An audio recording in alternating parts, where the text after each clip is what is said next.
न जाने सूरज कहां से निकला है और उल्टी गंगा बह रही है कि पीपल्स पार्टी के सोशल मीडिया पेजेस पे मेरी वीडियो चल रही है।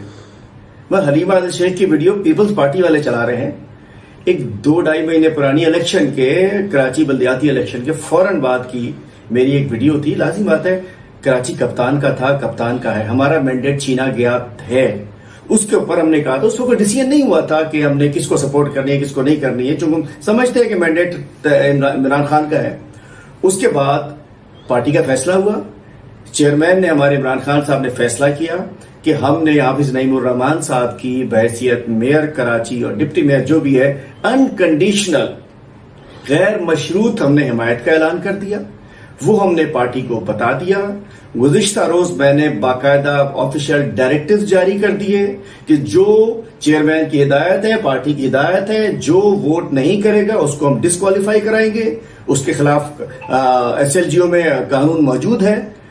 वो तो कुछ नहीं चल रहा और मेरी पुरानी 2 महीने पुरानी वीडियो चल रही है। तो मैं कहना चाहता हूं, पाकिस्तान तहरीक इंसाफ कराची के मेयर के इलेक्शन में डिप्टी मेयर के लिए अनकंडीशनल सपोर्ट हाफिज नईमुर रहमान साहब की कर चुकी है, चेयरमैन की हिदायत पे खान साहब की, और तमाम हमारे चेयरमैन जो हैं, मेंबर्स जो हैं, वो उनको वोट करेंगे। और बात यह कि इस वक्त जो हो रहा है कि हमारे कराची के सदर चीमा साहब जब मैनेज करने के लिए हाफिज साहब से मीटिंग के लिए गए तो उनको गिरफ्तार कर लिया गया, जबकि वो 9 मई को मौजूद नहीं थे।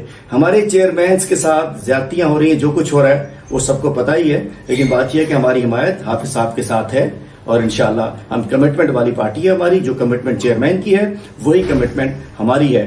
अगर जोर जबरदस्ती से कुछ कराया जा सकता है तो वो तो पूरे पाकिस्तान में हो रहा है, उसको हम क्या कर सकते हैं।